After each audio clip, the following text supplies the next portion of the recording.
Hiekalämpöinen rannikko.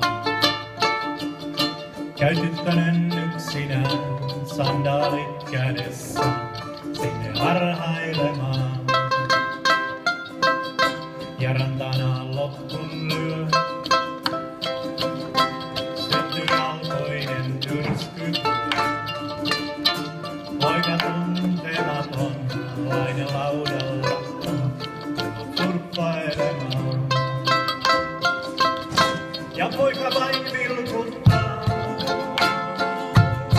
ei ole nähnyt hän kauniimpaa.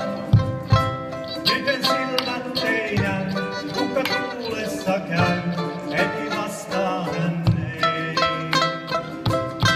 Hän ehkä on sellainen, vähän ujo ja hiljainen, mut sitten hän